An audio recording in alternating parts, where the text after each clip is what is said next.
Hello, and welcome to another Friday night scary story. Tonight's story is a true story. This story was told by Toddy Lou to Jezebel.com.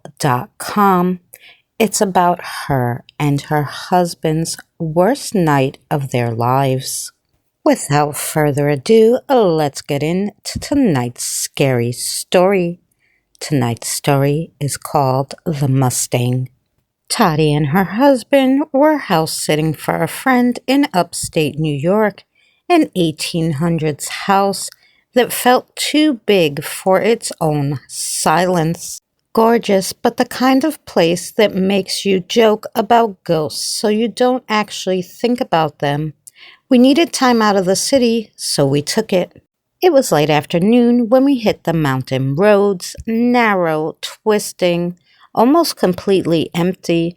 On one side, a mountain, on the other, a drop into blackness. My husband turned on the blinker for our turn. An engine screamed up behind us. A 90s Mustang, just a blur of metal, trying to cut into our lane to take the turn before us.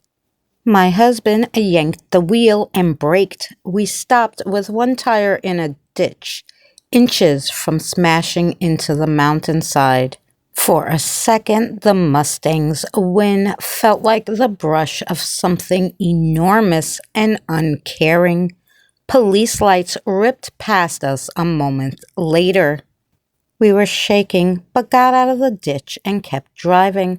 Another cop flew by us, then a third.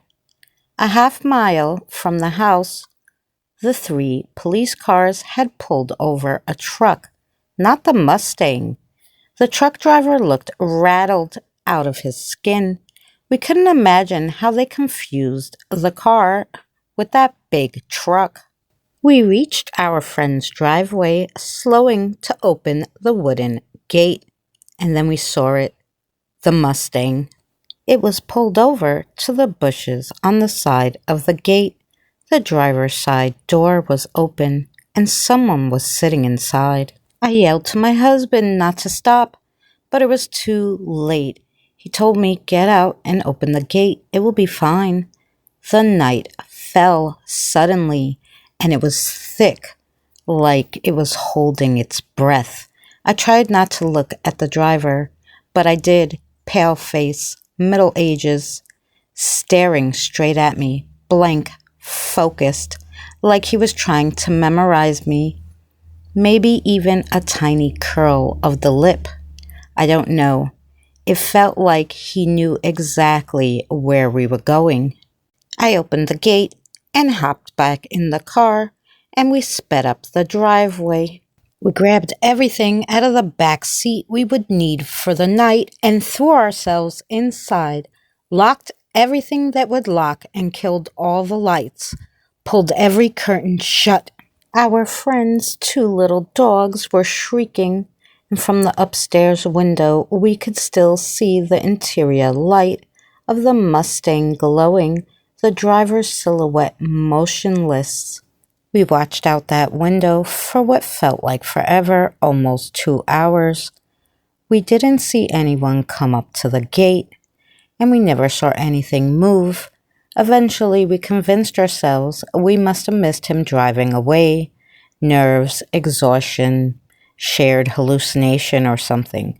We grabbed the dogs and put on Mighty Ducks 3 to drown out our thoughts. We fell asleep before the movie was even done, and around 4 a.m. we woke up at the exact same moment. Every light in the bedroom was on. The whole yard was lit up, meaning every light in the entire house was on, even though we shut them all off. And then there was the noise.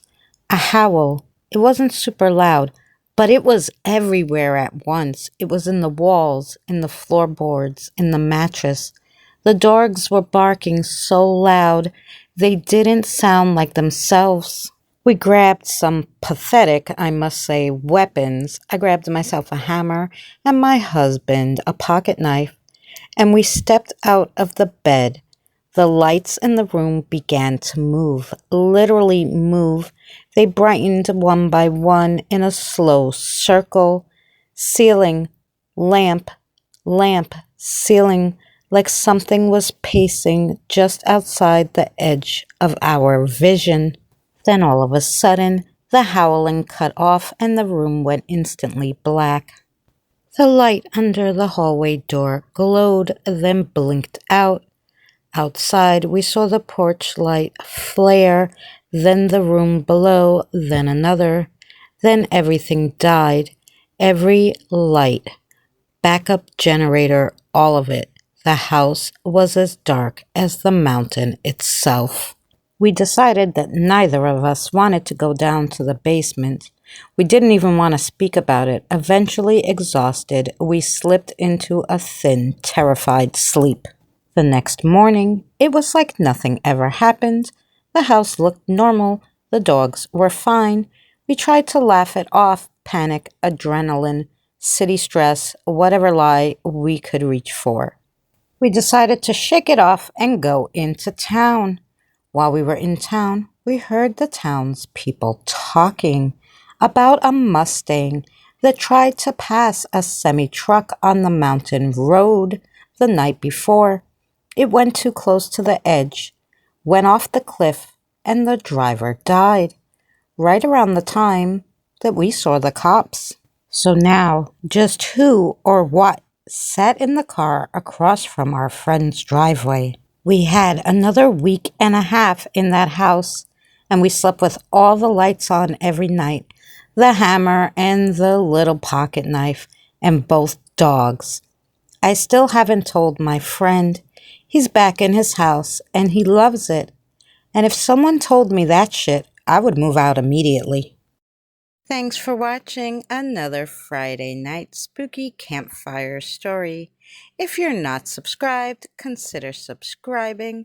I'll leave a link for last week's story in the description below. If you like this kind of stuff, there's also a playlist of all the Friday night stories. We'll see you again next week.